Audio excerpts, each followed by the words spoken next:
एक नदी के किनारे थोड़ी दूरी पर एक बहुत ही बड़ा जंगल था। उस जंगल में दो फल के पेड़ थे। एक आम का पेड़ था तो दूसरा केले का पेड़ था। आम के पेड़ को अपने आप पर बहुत ज्यादा घमंड था। वह हर दिन केले के पेड़ की बेइज्जती करता है। वहीं दूसरी ओर केले का पेड़ बहुत ही दयालु था। वह हर किसी की मदद करता है। केले का पेड़ कभी भी खुद पर घमंड नहीं करता है। एक दिन उस जंगल के रास्ते से भोला नाम का एक नौजवान लड़का गुजर रहा होता है। तभी उसकी नजर आम के पेड़ पर पड़ती है। यह देखकर भोला बहुत खुश होता है। आज मैं बहुत थक गया हूँ। इतना चलने से मेरे पैर भी दर्द करने लगे हैं और प्यास के मारे मेरा गला भी सूख रहा है। आज तो भूख भी बहुत जोर की लगी है। अच्छा हुआ मुझे इस जंगल में यह आम का पेड़ मिल गया। अब मैं मजे से आम खाऊंगा और अपनी भूख मिटाऊंगा। आज का दिन मेरे लिए बहुत अच्छा होने वाला है। इतना चलने के बाद मुझे आराम करने के लिए जगह भी मिल गई और खाने के लिए फल भी मिल गए। ऐसा करता हूँ, पहले कुछ फल खा लेता हूँ, फिर थोड़ा विश्राम करके आगे के सफर पर निकलता हूँ। इतना बोलकर जैसे ही भोला आम के पेड़ की तरफ बढ़ता है, तभी आम के पेड़ से आवाज आती है। मूर्ख लड़के, तेरी इतनी हिम्मत कि तू मेरी मर्जी के बिना मेरे पेड़ से आम तोड़कर खाएगा। मैं तो तेरे जैसे लड़कों को अपने पेड़ के आसपास भी ना भटकने देता। और तेरी इतनी हिम्मत कि तू मेरे पेड़ से फल तोड़ने की सोच रहा है। मेरे पास आने की हिम्मत भी मत करना। चुपचाप यहाँ से चले जाओ, वरना अच्छा नहीं होगा। अगर मैं तुम्हारे पेड़ से एक दो फल तोड़कर खा लूंगा तो क्या हो जाएगा? अगर मैं इन फलों को नहीं खाऊंगा तो भी यह फल खराब होकर नीचे गिर जाएंगे।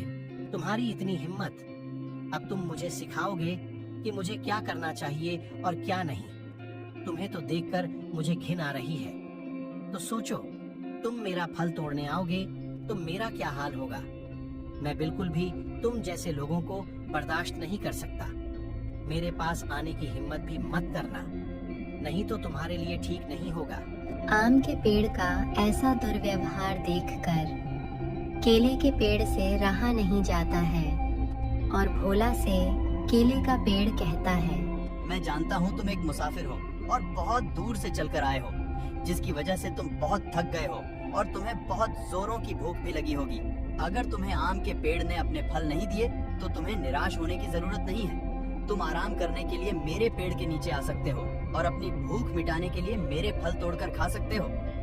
हाँ, मेरा फल तुम्हें सेब जितना स्वादिष्ट नहीं लगेगा, लेकिन मेरे फल को खाकर तुम्हारी भूख प्यास जरूर मिट जाएगी। और यह मेरे लिए बहुत बड़ी बात होगी कि मेरी वजह से किसी मुसाफिर का पेट भरा और उसे आराम करने के लिए जगह मिली। इसलिए आप ज्यादा मत सोचिए और मेरे पेड़ के नीचे आकर आराम कीजिए। केले के पेड़ के इतना बोलने के बाद भोला केले के पेड़ के नीचे जाकर आराम करने लगता है और कुछ देर बाद केले का पेड़ भोला को खाने के लिए अपना फल देता है। वह आदमी केले का फल खाकर वहां से चला जाता है और जाते जाते केले के पेड़ का धन्यवाद करता है। इस तरह कुछ दिन बीत जाते हैं, लेकिन आम के पेड़ का घमंड बिल्कुल कम नहीं होता है। एक दिन मुझे तुम्हारा यह व्यवहार बिल्कुल भी अच्छा नहीं लगता है।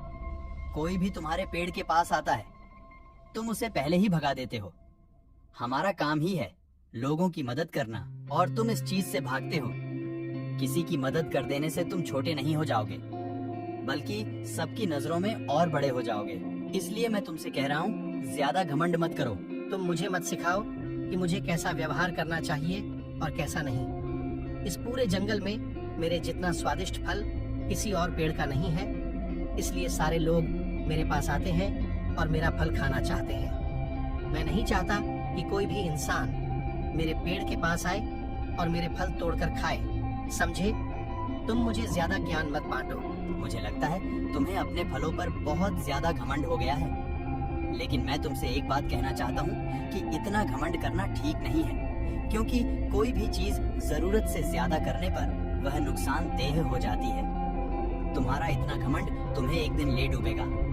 मेरी बात मानो और अपना यह घमंड छोड़ दो। केले के पेड़ की यह बात सुनकर आम का पेड़ बहुत गुस्सा हो जाता है और कहता है, तुम अपनी यह बकवास बंद करो मुझे पता है तुम मेरे से जलते हो, क्योंकि तुम्हारा फल मेरे फल जितना स्वादिष्ट नहीं है, इसलिए तुम हमेशा मेरी बुराई करते रहते हो। जो भी लोग इस जंगल में आते हैं वह सिर्फ मेरा फल खाना चाहते हैं। तुम्हारे फल की तरफ कोई देखता भी नहीं। यही कारण है कि तुम मेरे से जलते हो। एक दिन रानी नाम की एक औरत उस जंगल से गुजर रही होती है। रानी की नजर एक आम के पेड़ पर पड़ती है। कितने मीठे स्वादिष्ट फल लटक रहे हैं। इन मीठे स्वादिष्ट आमों को खाकर मेरे बच्चों को बहुत मजा आएगा। के लिए चलती है।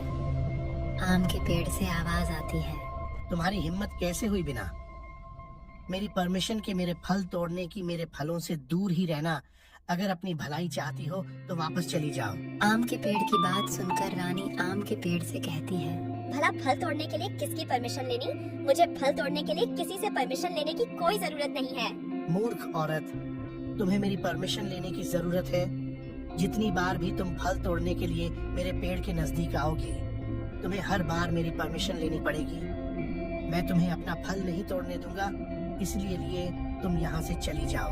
मुझे लगता है तुम्हें खुद पर ज्यादा घमंड हो गया है। तुम्हें अपने घमंड में यह भी नहीं दिख रहा कि तुम्हारे फल छोटे बच्चे खाएंगे। तुम देख लेना, तुम्हारा यह घमंड एक दिन तुम्हें ले डूबेगा और उस दिन तुम बहुत पछताओगे। देखना, तुम्हारा पेड़ एक दिन सूख जाएगा। तुम्हारे पेड़ के सारे फल खत्म हो जाएंगे। उस दिन तुम बहुत पछताओगे और तुम भी मदद के लिए आवाज लगाओगे, लेकिन तुम्हारी मदद करने के लिए कोई नहीं आएगा। इतना बोलकर रानी गुस्से में वहां से चली जाती